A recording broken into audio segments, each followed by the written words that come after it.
All right, guys. The Chiefs just got eliminated from the playoffs. It looked rough. Mahomes just tore his ACL. Yeah, it's not looking good. And I was thinking, right? Yeah, Mahomes tore his ACL. This season's gone.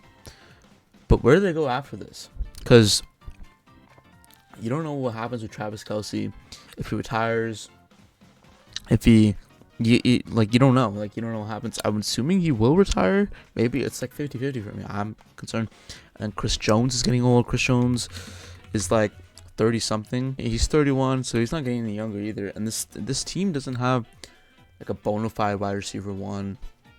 You could say Rashee Rice, but he's so inconsistent sometimes on and off the field that you don't know what's gonna happen next. And you have to look at this Chiefs team and say, is it done? Like, is it over? Obviously, Brady did tear his ACL, but like Brady around when he was this old, he was leading 16-0. He was leading his team, and this team really has nothing to play for. They're in like that mid area where they're like good enough to like not get a bad draft pick, but like they're bad enough to get it like to make it up to the playoffs. So it's interesting. And do you think maybe you should sell? Because this team isn't that young. I mean, you have an old Patrick Mahomes, you have old Isaiah Pacheco, old Kareem Hunt. Rashee Rice has his issues. Juju Smith-Schuster's had his issues. Jalen Rose is a rookie, I'm pretty sure. Yeah, he's a rookie out of Utah State, so maybe you give him some reps when the season's over. Worthy's pretty old. They drafted him last year, and Thornton isn't a bad option either. But I mean, Hollywood Brown's also pretty old too. He's old. He's 28. So this team isn't getting older. I think their Super Bowl window's closing if they don't change. And they also traded away Joe Thuney, which was a central glue piece to that offensive line. And Kingsley has not been doing that good, I don't think. And as a whole, not good either. He was he's bad. So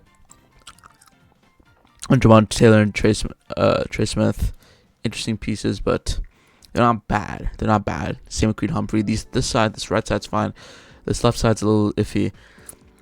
But the defense is pretty old. Chris Jones is old. Karlaftis is pretty young. I mean, he was taken 3 years ago, and he's only 24. So take that what you will. Nadi's also pretty old. He's 29, so he's not getting younger.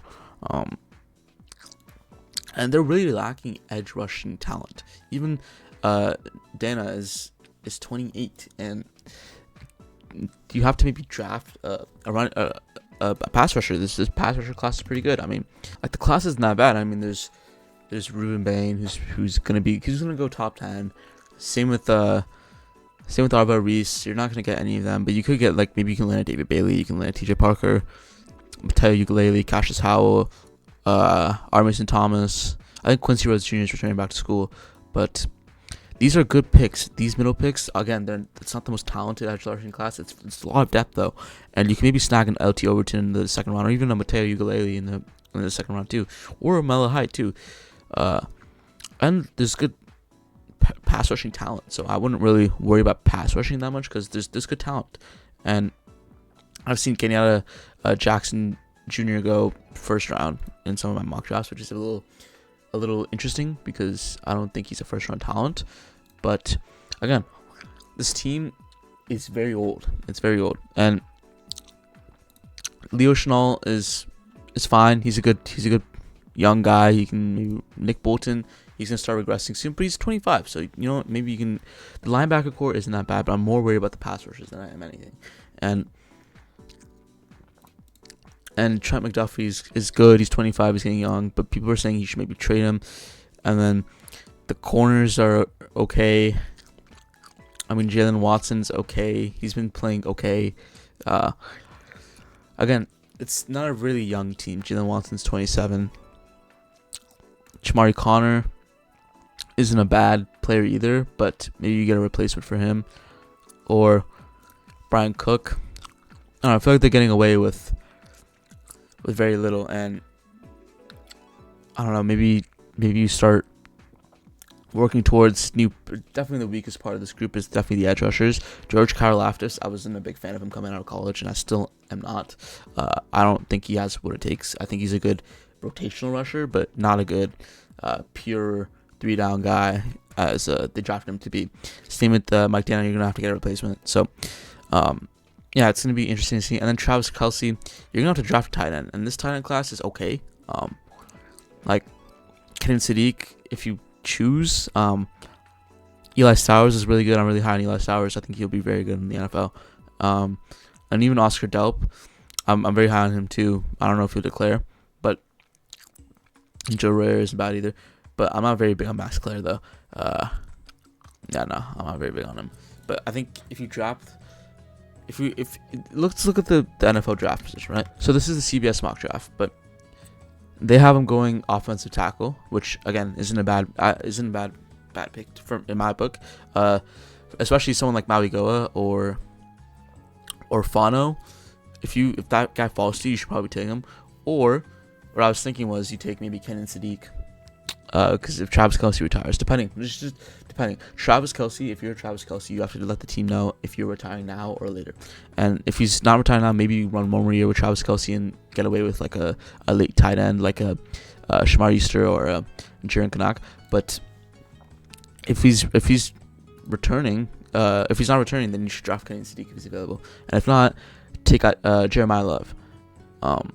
And this mock draft, Jeremiah Love does not go until the later rounds. Where's Jeremiah Love go? Yeah, he goes 13. So in this scenario, Jeremiah Love would be available, and it's not a bad pick to take Jeremiah Love here. So there's a lot of moving parts to this team. One of them being is Travis Kelce gonna be back next year after this disappointing season and call it a career, because he is 36 and he just got married. And is it perfect? I mean, Stephen A. Smith says it's the perfect time to retire. You can see on the screen, but like, is it really worth it? And is there a good replacement? Robert Tonyan was fine in Green Bay. I mean, he was okay. But is he really going to be a Travis Kelce replacement? And he's pretty old. He's 31. So, or is Noah Gray? Noah Gray's been a fine backup tight end. He's more pass catching heavy, and you're going to miss that blocking ability that you get from Travis Kelce with Noah Gray.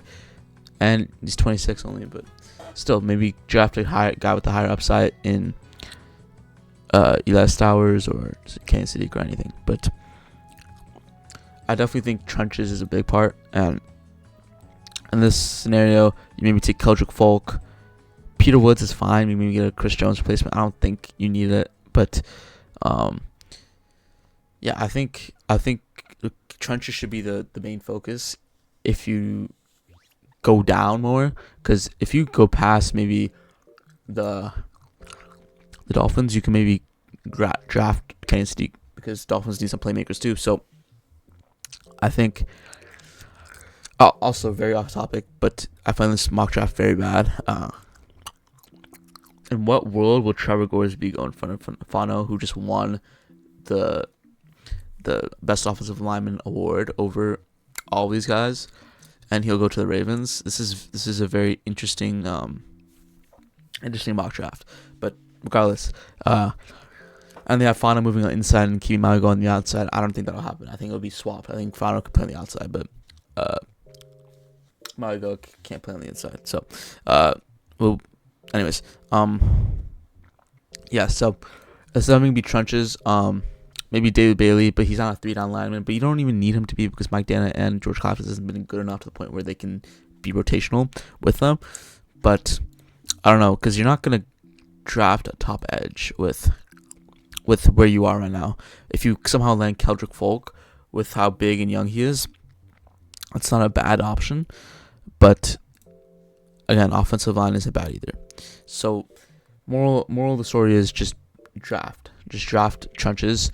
I wouldn't say taking Jeremiah Love yet, because you can get like young good running backs for your value very, very late, and you can get like a Jaden Ott, who hasn't been okay. He's been okay at college, but you can get like a CJ Baxter if he doesn't return to school and declares for the draft. Or you can get a Katron Allen in like the 4th round and the 3rd round.